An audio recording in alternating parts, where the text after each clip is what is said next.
Merhabalar, merhabalar. Uzun zaman sonra videomla karşınızdayım. Ve Macaristan'a geri dönüyorum. Ama tek dönmüyorum. Kimle dönüyorum? Evet, annem ve babamla bu sefer gidiyoruz. Bakalım annem ve babamla nasıl bir macera geçireceğiz. Sizlerle paylaşmaya devam edeceğim.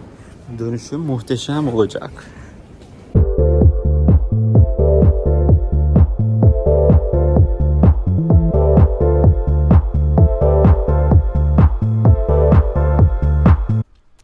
Merhabalar efendim. İlk günümüzden annem babam arkada gördüğünüz üzere sokaklara döküldük. İstanbul'da yakıcı sıcaklıklar vardı. Buraya geldiğimiz gün dün hafif yağmur vardı. Mükemmel. Şimdi hava böyle sıcak ama çok güzel rüzgarlı böyle esiyor. Püfür püfür bunaltmıyor.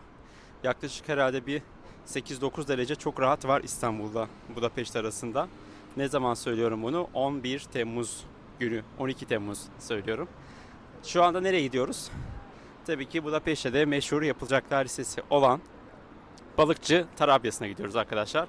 Oradan Buda Kalesi'ne, işte Cumhurbaşkanlığı Köşkü, Başbakanlık Konutu. Ondan sonrasında birazcık aşağı doğru inip birazcık oradan manzarayla beraber bir Buda tarafından Peş tarafına bakacağız. Derken ondan sonrasındaki rotamızda da ne çıkacaksa karşımıza onu yapıyoruz. Ama özetle annem ve babamla, yani yıllardır Avrupa'ya geziyorum. Dünyanın birçok şehrine gittim, yaşadım vesaire ama beni en çok mutlu eden, en çok heyecanlandıran seyahatlerime şimdi başlıyorum. Çünkü bir tarafımda annem, bir tarafımda babam var. Onun için güzel bir anı olacak. Çok şükür kısmet oldu.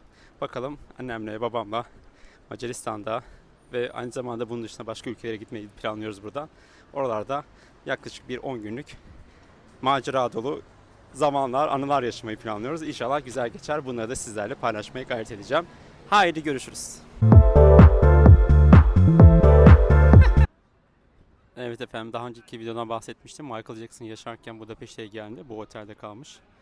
Daha sonrasında ölümünün ardından da burada böyle bir anı köşesi yapmışlar. Bakın şurada da otelden el sağladığı görüntü var.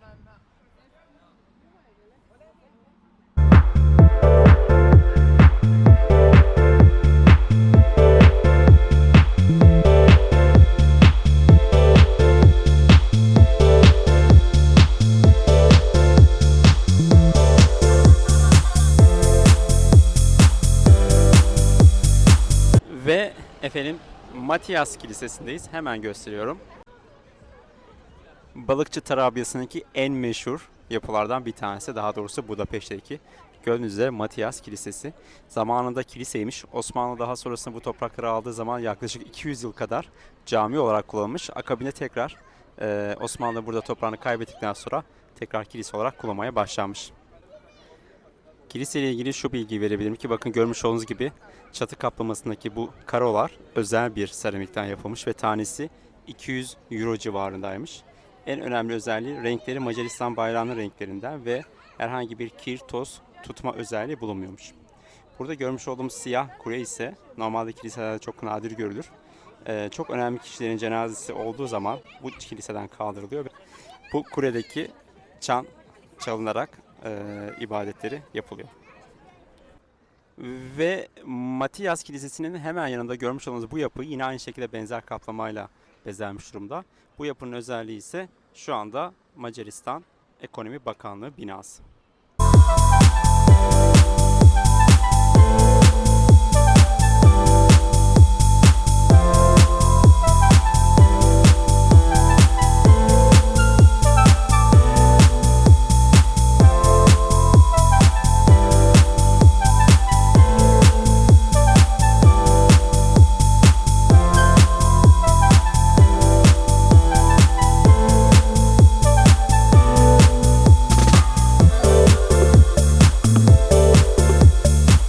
Balıkçı Burcu'ndan yürüdükten sonrasında birazcık daha Buda Kalesi'ne doğru yürüdüğünüz zaman hemen burada Başbakanlık Konutu ve Cumhurbaşkanlık Konutu'nu geçiyorsunuz. Şimdi size onları göstereceğim.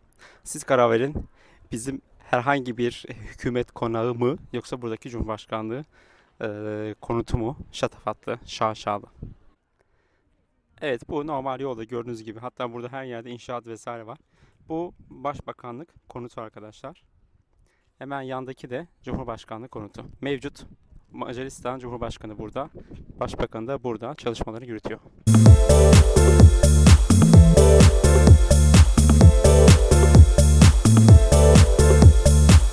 Ve hemen burada bakın Cumhurbaşkanlığı konutu şu taraftaydı. Buda Kalesi'ne doğru yürürken çok güzel bir manzara bizi karşılıyor. Ve şu da Budapeşte'deki en büyük kartal heykellerinden bir tanesi. Kartal Macaristan'da bağımsızlığı, özgürlüğü sembolize ediyor arkadaşlar. Bakın pençelerinde de kılıç var.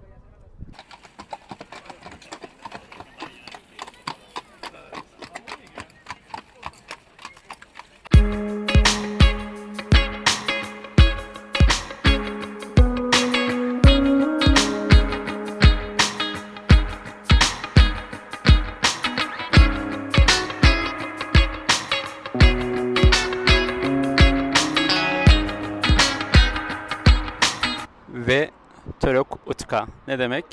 Türk Caddesi. Török Macarca Türk demek arkadaşlar. Hemen bunun arka tarafında zaten Gülbaba Türbesi var arkadaşlar. Gördüğünüz gibi cadde oldukça işlek. Gülbaba Türbesi'ne doğru adım atmaya başladık arkadaşlar. Şimdi size Gülbaba'daki gördüklerimizle baş başa bırakıyorum.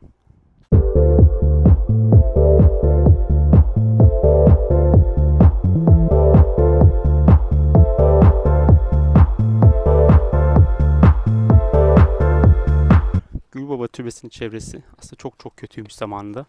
Daha sonrasında yılını şu an hatırlamıyorum. İleride bakarım, belki bir aşağı yazarım. TİKA tarafından Türkiye Cumhuriyeti ve Macaristan işbirliğiyle onarılıyor, restore ediliyor. Ve şu anda Macarların da hafta sonları zaman zaman gelip burada bakın kuş sesleri muhteşem, çok güzel kokuyor. Burada vakit geçirdikleri bir ortam haline gelmiş oldu. Çok kısa böyle bir bahçeyi de sizlere çekeceğim. Ama yolunuz düşerse muhakkak uğramanızı tavsiye ediyorum. Çok sessiz, sakin, huzurlu. Bir de tabii Türkçe her şey. Türk bayrağı var vesaire derken burada böyle güzel hislere kapılabiliyorsunuz arkadaşlar.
Günaydınlar efendim, günaydınlar. Seyahatimizin ikinci gününden sizlere sesleniyoruz.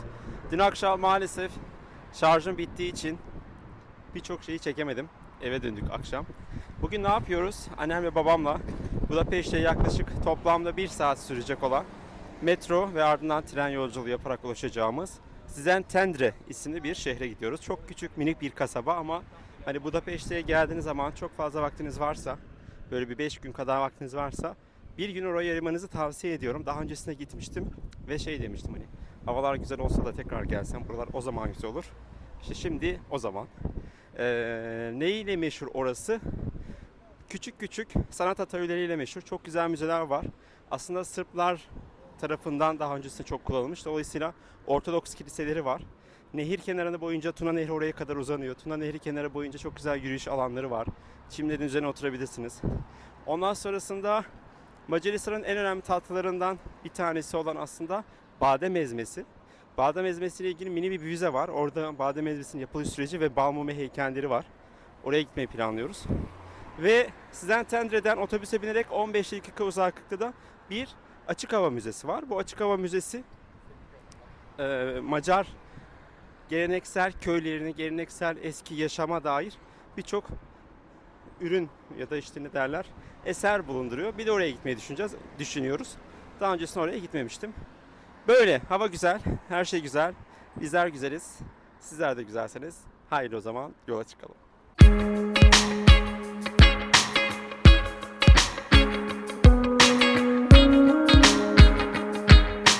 Metro ile merkeze geldikten sonra buradan küçük bir banliyö trene binmek gerekiyor. Şimdi banliyö trenine geçiş yapıyoruz.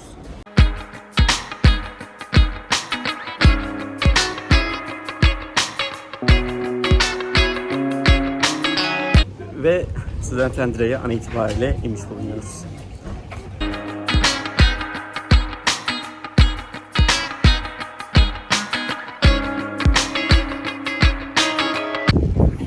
Evet, tren garından bir yaklaşık 10 dakika yürüdükten sonra şu anda kasabaya doğru geçiş yapmaya başladık. Pazar günü olduğu için birazcık böyle tabii dükkanların bazısı kapalı ama bir yandan da kalabalık çünkü turistler ve yerel halk buraya geliyor. Ama çarşı içerisinde bu bölgede her şey açık. Zentendre'nin en meşhur olmasının sebeplerinden bir tanesi buranın sanat kasabası olması. Her yerde özellikle el yapımı küçük sanat atölyeleri var, dantel işleri var, ahşap işleri var, resim atölyeleri var, heykeller var vesaire. Ama onun dışında da çok güzel nehir kenarında oturup vakit geçirebiliyorsunuz. Şu anda da bir sürü tezgah açık, el işi ürünleri görebiliyorsunuz.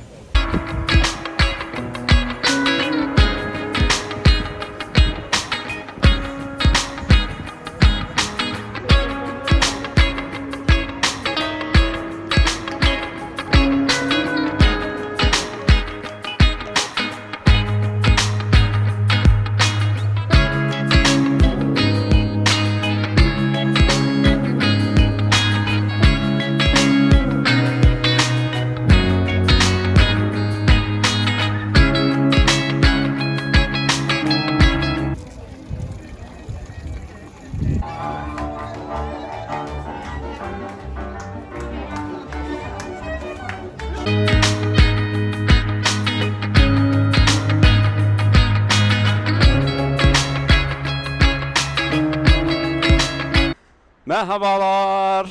Bizler yine yollara döküldük. Efendim bugün 3. gündeyiz. Bugün böyle dinlenmeli bir gün oldu. Sabah benim için hareketliydi. Aile hekimimi gördüm, raporumu aldım, sonra ehliyet başvuru süreçlerimi hallettim falan derken onun videosu ayrı bir video. Annemler de biraz dinlendiler. Çünkü yarın ve ertesi gün bizi birazcık yoğun günler bekliyor. Bugün biraz dinlendik. Şimdi akşamüstü olmaya başladı. Parlamento binasına gidiyoruz. Parlamento binasını birazcık gezeceğiz. Alışveriş Caddesi'ni gezmiş olacağız. Burada böyle İstiklal Caddesi diyebiliriz. Adını şu anda tam buranın şeyiyle, aksanıyla yapamayacağım. Ondan sonrasında da internetten bir Boğaz turu diyeceğim ama Boğaz değil elbette. Tuna Nehri turu almış olduk, vapur. Böyle çok turistik binaları gezdiren, böyle yaklaşık 1-1,5 saat kadar süren bir tur. Ona katılacağız. Bakalım bu turun sonunda, bu seyahatin sonunda kaç kilo vermiş olacağız hepimiz. Güzel güzel gidiyoruz. Hava güzel, gençliğimiz var. Neden yürümeyelim ki diyerek çok daha fazla uzatmadan burada susuyorum. Haydi görüşmek üzere. Bu arada gerçekten ister istemez tek başına gezerken çok daha fazla kayıt altına alıyorum. Gördüklerimi aktarıyorum ama yanımda başkası olduğu zaman, hele ki bu kişiler anne babam olduğu zaman onlarla sohbet etmek, onlarla detayları incelemek derken bazen kayıt altına almayı unuttuğum anlar oluyor. Biz bile bazen çok meşhur yerleri geziyoruz ve burada fotoğraf çekilmedik diyoruz. Hiç sıkıntı değil, fotoğraf önemli değil. Bunların hepsi ana olarak bizlerin zihninde kalıyor ama sizlere paylaşım yapmak için üzülüyorum bazen. Bunu da böyle belirtmek istedim.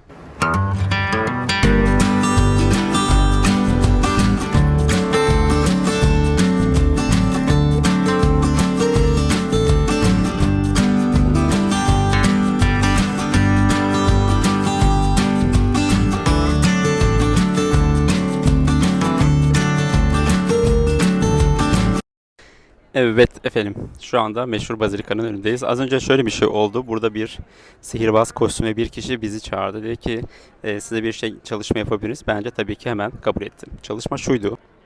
Evet, tam meydanda şöyle bir fanus içerisinde bir kruvasan var. Ama sihirbaz kostümü var. Beni çağırdı ve dolayısıyla da etrafında 3-4 tane kamera aynı anda çekiyor ve gülüyorlardı. Önce koklamamı istediler. Tedirgin oldum, kokladım. Isırmamı istedi, ısırdım. Sonradan dedi ki biz TikTok çekiyoruz aslında. Şu anda bir restoran açtık. Dolayısıyla da o restoranın tanıtımı için yapıyoruz. Bilmiyorum bakalım yakında Macaristan halkının izleyicisinin ne derler, seyrine sunacaklar. Böyle bir küçük bir hikayede yaşamış olduk. Ve hemen Bazilika'ya dönüyorum. Asıl gündemimize gelelim. Daha önce birçok videomda bahsetmiştim. Bazilika ve parlamento binasının yüksekliği 96 metre arkadaşlar ve Budapeşte'nin en yüksek iki yapısı. Ve bunlardan daha yüksek herhangi bir yapı yapılması yasak. Neden yasak? Çünkü genelde Avrupa'nın başkentlerinde bunu görürüz. Kiliseye, katedrale, dini yapılara olan saygıdan dolayı bu şekilde kural koyuyorlar arkadaşlar. Bu bazilikanın tarihini daha öncesindeki başka videoda anlatmıştım. Belki şuraya linkini koyarım. Oradan izleyebilirsiniz arkadaşlar. Şimdi biz yolumuza devam ediyoruz. Oldukça sakin. Normalde bu kadar sakin değil burası ama bilmiyorum. Şu an gayet güzel. Belki hafta içi olduğundan kaynaklı olabilir.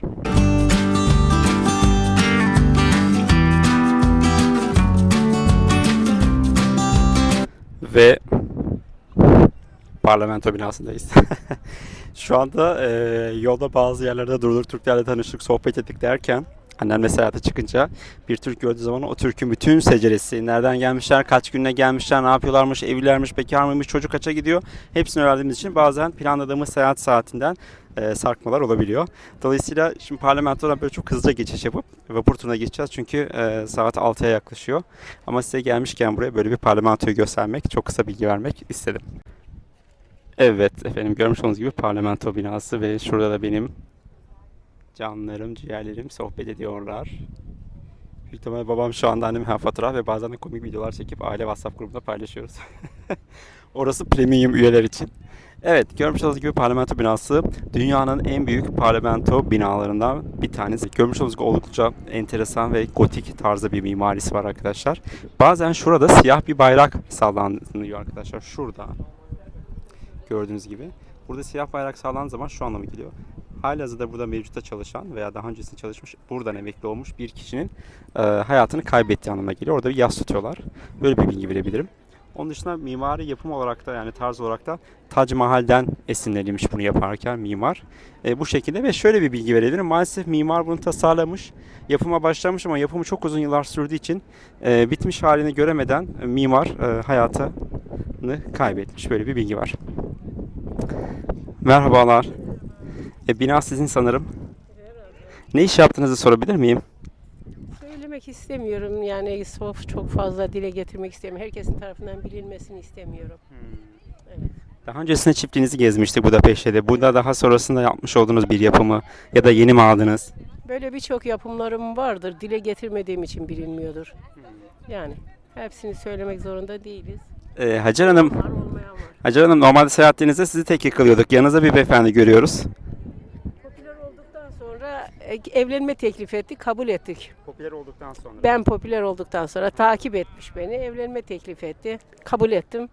Şimdi beraber geziyoruz. Çok harika. Hacer Hanım, hayatı gerçekten yazılak bir kitap olabilir, roman olabilir. Bu esnada yanındaki beyefendi henüz alışkın olmadığı için bu tür şeyleri tam anlayamıyor. Ne yaptığımızı da tam çözemiyor. Türkçeyi fazla bilmiyor. Türkçeyi bilmediği için anlayamıyor dediğim gibi. Siz hangi dilde anlaşıyorsunuz? Kendisiyle mi? Beden diliyle. Beden. Evet, beden diliyle anlaşıyorlar. Ama gördüğünüz gibi arkadaşlar, önemli olan anlaşmaya niyetli olmak. Anlaşmaya niyetli olduktan sonra bir anlaşabilirsiniz, bir daha görelim hep beraber anlaşacağınızı. Evet. Arkadaşlar gördüğünüz gibi. Yeter ki anlaşmaya niyetli olun. Bakın. Gördünüz mü? Para, pul, altın, şan, şöhret bunlar hiç önemli değil arkadaşlar. Evlilik için anlaşabildiğiniz kişiyi bulduğunuz anda Hacer Hanım'ın yaptığı gibi alın, gezin. Bakın. Dedikodu bile yapıyor mesela. Şu an dedikodu yapıyor. Çanta, su. Bakın. Abdullah Bey hemen anladı, suyunu verdi. Arkadaşlar bu da bu kanalın size vereceği diğer bir hayata dair mesajdı. Teşekkür ederiz.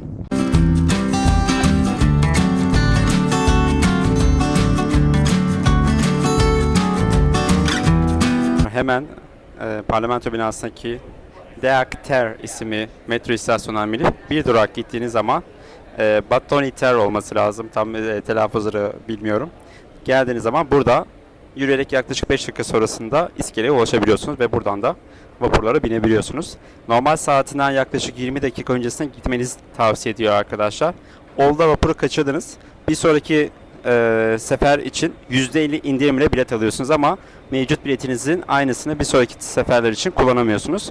Ve önerim internetten satın almanız. Özellikle yaz dönemindeki kalabalık esnada internetten bilet almanız her zaman daha garanti olacaktır diyebilirim. Evet, gördüğünüz gibi Batyaniter istasyonuna iniyorsunuz. Evet efendim, şimdi geldik Batyaniter durağına. Şimdi göstereceğim karşıya arkadaşlar, ama şunu söyleyeceğim. Bu şu anda bizim seçmiş olduğumuz tur şirketi. Aşağıya hangisi olduğunu yazarım. Ama Budapeşte'de yaklaşık 7-8 tane farklı tur var. İçerikler değişiyor. İşte kimisinde işte ücretsiz ne bileyim işte şarap ikramı var. Kimisinde küçük de atıştırmalıklar veriyorlar. Kimisi çok fazla uzun, kimisi çok daha kısa, kimisi konsept olarak işte korsan gemisi gibi bir sürü şey var. Şu önemli, eğer 15 günlük ve 1 aylık Buda Go uygulaması üzerinden bilet aldıysanız, yalnızca hafta sonları olmak üzere bizim İstanbul'daki vapurlar gibi vapura binebilirsiniz. Yani hatta çok fazla bütün her yeri gezmiyor. Normal insanların, hani burada yaşayanların kullandıkları hatlar oluyor, ama para vermeden yine o boğaz havası, boğaz olmasa da bir nehir havası alabilirsiniz. Onun dışında ekonomik yönden bakıyorsanız, bizim bu an şimdi birazdan denemiş olacağım vapur hattını size önerebilirim. En ekonomik olanlardan bir tanesi ve ekonomik olmasına rağmen en fazla yere gidenlerden bir tanesi aslında. Onun için çok makul. Ha, ne oluyor? Size herhangi bir içecek ikram etmiyor vesaire vesaire. Dışarıdan da içecek yiyecek getirmenize izin vermiyor. Kimse bir saat orada bir şey içmese ölmez diye düşünüyorum. Biz bir saat her gün yollarda İstanbul'da yaşayanlar gelip geliyoruz. Deneyimlemedim. İlk kez deneyimleyeceğim. Onun için indikten sonra da seyahat esnasında da deneyimlerimizi sizlere aktarmaya gayret ederim. Şimdi tam olarak nasıl, nereden buraya ulaşabileceğinizi söylüyorum. Bakın, durağın adı gördüğünüz gibi Batyaniter. Hemen parlamento binası karşıda kalıyor. Çıktıktan sonra hemen şu soldan, şöyle göstereyim. Soldan döndüğünüz zaman karşıya geçince aşağı iniyorsunuz merdivenlerden ve sahili görüyorsunuz arkadaşlar. Orada da zaten şirketin adı yazıyor. İskeleden vapurunuza biniyorsunuz. Böyle şu an parkta hazır oturmuşken elime de mikrofon alınca biliyorsunuz ki ben konuşurum arkadaşlar. Şunu önerebilirim şimdiye kadarki gezdiğimiz esnada. Kesinlikle Budapeşte'ye bir günde gelmiş olsanız arkadaşlar. Hava çok sıcak olduğu için her yeri yürüyerek gidebilirsiniz, evet. Ama metroya binmek bence daha makul olabiliyor. Dolayısıyla top taşıma kullanmaktan çekinmemek için, dilediğinizce özgürce top taşımaya binebilmek için ben sizlere Buda Go isimli uygulamayı yine aşağıya bırakmaya çalışırım. Onu indirip oradan online ortamdan bilet almanızı tavsiye ediyorum arkadaşlar.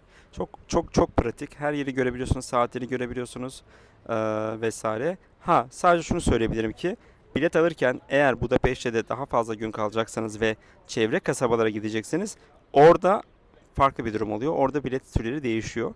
Dolayısıyla eğer sadece merkezde geçen bir Buda Go kartı aldıysanız, ama işte merkezden uzak Banliyölere gitmek istiyorsanız, trende sizi durdukları zaman "Aha, senin biletin yok" diyebilirler. Siz de "Ama ben 1 aylık kalmıştım, 15 günlük kalmıştım" derseniz maalesef ceza ödemek durumunda kalırsınız. Sadece bunu bilmeniz önemli. Gideceğiniz yerler eğer uzakta bir yerse, uzaktan kastım yani treni binecekseniz, başka bir banyoya geçecekseniz, onu öncesinden bakmanızı tavsiye ediyorum arkadaşlar. Bu bilgi verebilirim. Evet, bakın şuradan geldik, hemen aşağıya indik. Gördüğünüz gibi parlamento karşımızda ve bu da teknemiz arkadaşlar. Şu anda insanlar sıra olmuş, bekliyorlar.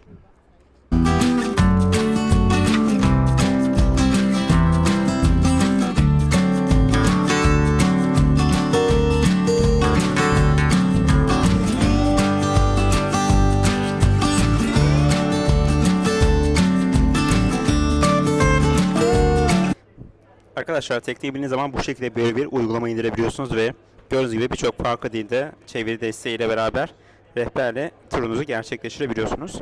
Aynı zamanda ekranlar var. Ekranlardan da size zaman zaman bilgiler veriyorlar arkadaşlar. Trende ortaya da oturdum, sağda solda oturdum gibi bir dert edemenize gerek yok arkadaşlar. İçeride ayağa kalkmak, gezmek, dolaşmak serbest.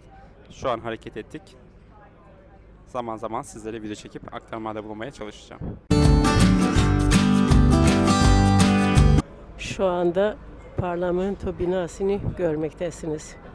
Tuna Nehri üzerinde vapurla seyahat ederken çekilmiştir. Evet, şu anda gölgede kalmış olsa da arkada gördüğünüz gibi Matias Kilisesi. Ondan sonrasında Balıkçılar Burcu. Devam ettiğimiz takdirde bakın burada yine Buda Kalesi ve Ulusal Sanat Galerisi'ni görüyorsunuz. Az önce göstermiş olduğum uygulamada çok güzel bütün detayları göstermişler arkadaşlar, aktarmışlar. Oldukça verimli, güzel ve hani orayı okurken bir yandan da bakabiliyorsunuz. Hani bazen çok uzun olur, kaçırırsınız gibi, öyle bir akış yok. Eş zamanlı gidebiliyor. Ben okudum çünkü kulaklığım yanımda değildi, ama dinlemek de güzel gayet. Ve çok fazla dil seçeneği olması da güzel. Maalesef Türkçe seçeneği şu anda mevcut değil. Şu anda da en meşhur köprülerden Zincir Köprü'nün altından geçmek üzereyiz. Onu göstereceğim size. Evet, gördüğünüz gibi arka tarafta Ulusal Sanat Galerisi ve ön tarafında meşhur. Ve aynı zamanda bu köprünün bir özelliği ise şu anda Budapeşte'de Buda ve Peşt arasındaki 9 tane köprüden en eskisi arkadaşlar. Evet, köprünün altında bu şekilde görmüş olduk. Evet, daha öncesinde şuraya gitmiştik. Oradan çok güzel fotoğraflar çekilebilirsiniz. Bu arada burayla Balıkçılar Burcu arasında çok büyük mesafe yok. 10 dakika yürümeyle gelebilirsiniz arkadaşlar. Yine şu aradaki binalar da Cumhurbaşkanlığı konutu ve Başbakanlık konutu, göstermiş olduğum üzere. Ve ekranda da bilgiler veriyorlar. Buradaki mesela Başbakanlık konutu diyor, Cumhurbaşkanlığı konutu diyor. Yakınlaştırayım birazcık. Zaman zaman da yine gezdiğiniz bölgelere dair detaylı bilgileri buradaki ekrandan inceleyebilirsiniz. Evet, yine aynı zamanda bizim Boğaz Köprüsü'nün neredeyse aynısı olan köprüden de gördüğü gibi yukarıdaki Galer Tepesi arkadaşlar. Daha öncesinde annemle gelmiştik fakat restorasyondaydı. Ekim gibi açılacağını söylemiş. Hala orada bir takım çalışmalar olduğunu görüyorum. Budapeşte'nin en yüksek noktalarından bir tanesi. Budapeşte'yi çok güzel görebiliyorsunuz. Etrafında görmüş olduğunuz gibi tüm yeşillik alan. Harika bir gezmek, oturmak, dinlenmek, sohbet etmek için kullanılabilir. Ve şu an burada görmüş olduğunuz yapılardan en soldaki kubbeli olansa buranın en meşhur hamamlarından bir tanesi, yani saunalarından bir tanesi. Rudaş isimli. Bu görmüş olduğunuz kubbede güneşlenebiliyorsunuz. Havuz var. Alt tarafında ise çok güzel bir hamam, sauna keyfi sürebilirsiniz. Biraz maliyetli olabilir. İçerisinde masaj hizmeti vesaire her şey var. Ama ben özellikle böyle bir deneyim yaşamak istiyorsanız tavsiye ediyorum. Daha öncesinde gittim ve gayet memnun kaldım. Çok öncesinden, burası yani hani ne kadar öncesinde bilmiyorum ama yıl olarak yani çok eski, yani Osmanlı falan çok eskisinden fotoğraflar var burada. Tabii ki o zaman kışlar çok daha sert geçiyor ve Tuna Nehri buz tutuyormuş. Buz tuttuğu için de buradan karşı insanlar geçiyorlarmış. Yürüyerek geçiyorlarmış. Fakat o zamanki dönemde artık kral vergi alıyormuş, yani karşıya geçmek için Buda'dan Peşt ve Peşt'ten Buda tarafına geçmek isteyenler için. Ve onu karşılayabilecek insan da çok fazla olamıyormuş maalesef artık. Daha doğrusu yani fakir ve yoksul insanlar bunu yapamıyorlarmış. Çünkü keyfi gibi bir durum oluyor ama bir yandan da hayal edin, o zamanki süre içerisinde hiçbir şey bilmiyorsunuz. Acaba suyun karşısında ne var diye merak ediyor insanlar. Fakat çok fazla insan bu vergiyi veremediği için hiçbir şekilde yani Buda'dan Peşte'ye veya Peşte'den Buda'ya geçemeden hayatını kaybetmiş yüz binlerce insan olduğu söyleniyor arkadaşlar. Böyle bir bilgi verebilirim.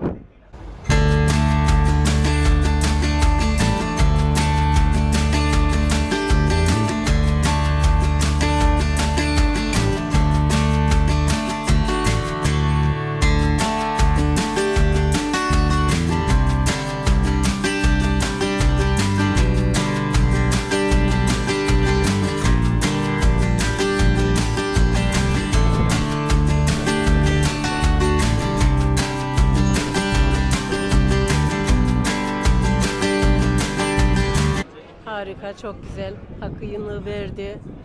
Hepsini güzel geze geze, tek tek anlatarak, ekrandan açıklayarak çok güzel bilgileri edindik daha doğrusu, ama tabii senin sayende yabancı dil. Ederim, evet, kesinlikle ederim. Vallahi tur gayet güzel oldu. Havanın sıcak olmasına rağmen çok güzel bilgiler edindik. Çok güzel tarihi yerler görmüş olduk. Herkese de tavsiye ederim. O zaman teşekkür ederiz efendim. Ben de gerçekten çok tavsiye ediyorum. Budapeşte'ye geldiğiniz zaman bir saat sürüyor zaten. Yapılması gerekenlerden bir tanesi bence bu. Güzel, bir de biraz böyle rüzgar da esiyor, hafif serin de oluyor. Onun için bilgilendirmeler de gayet güzeldi. Kullanmış olduğumuz şirketi de tavsiye ediyorum. Görüşmek üzere.